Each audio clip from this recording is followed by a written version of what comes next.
Genuinely, who knows? It might just have a break and then come back, or it might be the end, but I don't know. Season 2 finale for Nate was really insane. How do you feel about your character's transformation from season 1 to now? Oh, goodness me. I was quite, listen, I really, I knew about it for a while, which was good. So when we were filming season 1, I was aware that if we got a season 2 and season 3, where they were headed, and, by goodness, they were true to their word in terms of season 2, tracking, I guess, Nate's downfall.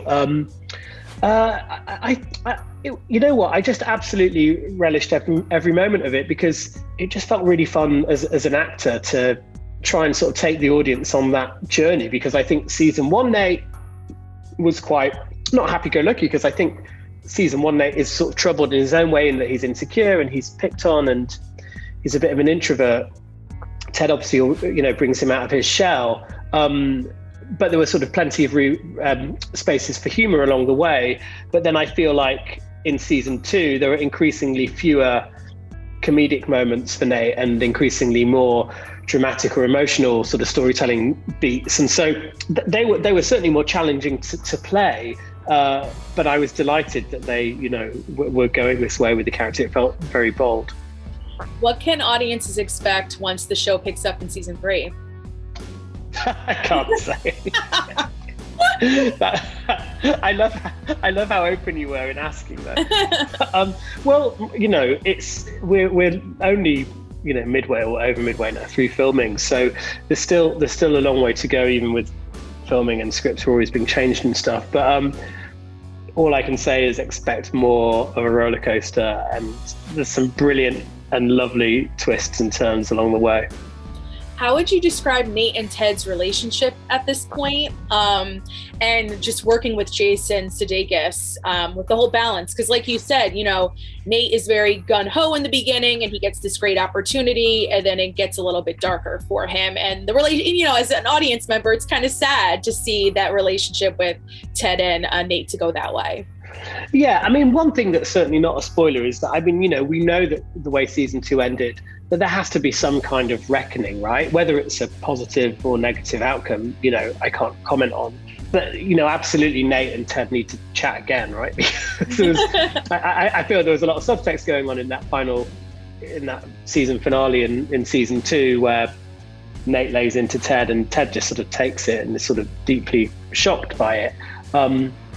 But I feel like, in terms of working with Jason, that has been an absolute dream. And, I was a huge fan of his before Ted Lasso, and to kind of get to work with him, but on this character that, he'd always sort of said is going to go on this journey. And now, true to his word, years later, we're now kind of doing these scenes that he was talking about so early on. So I feel very lucky, really, to be in that position where, there's a bit of pressure on that character. I think there's a bit of pressure on Nate in terms of where he's going to go. But I've been trying to sort of use that in terms of performance, because Nate is where he's at now with West Ham, is in a very pressured position as well. And there's a sense of loneliness there, I think, because, he's left Richmond, but also as me as an actor, we know that I'm now at West Ham. So I'm certainly early on not going to be hanging out in the Richmond locker room anytime soon. So as an actor, I've not been seeing as much of those people. And, I've been, again, trying to sort of use that sort of feeling of abandonment. And season 3 will be the final season, right? Brett just basically... Well, I don't know. I genuinely don't know. I don't know. And I'm not being coy. I just genuinely... They've been very open about saying when they created the show, they had mapped out like 3 season arcs for the chief players. But that's quite common, I think, when for a show to have, to show it's got longevity and so on when you're pitching a show. So genuinely, who knows? It might just have a break and then come back, or it might be the end, but I don't know. And what would you kind of what would maybe your hope be for Nate if it was the series finale? Where do you kind of hope? I don't know if you can answer that though without giving anything away. I can't answer that, sadly, because we are literally filming it now. But we're not. So I don't know.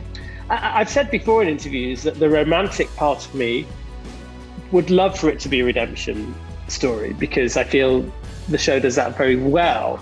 But then equally, and knowing what I know, and knowing what everyone knows in the way Nate behaved, not just to Ted but to the whole club, and how inappropriate he was with Keely and going for the kiss, and his reaction to that when he was just more annoyed at the fact that Roy wasn't more annoyed, which is weird, and a bit narcissistic. I think that he could have just overstepped the mark too far.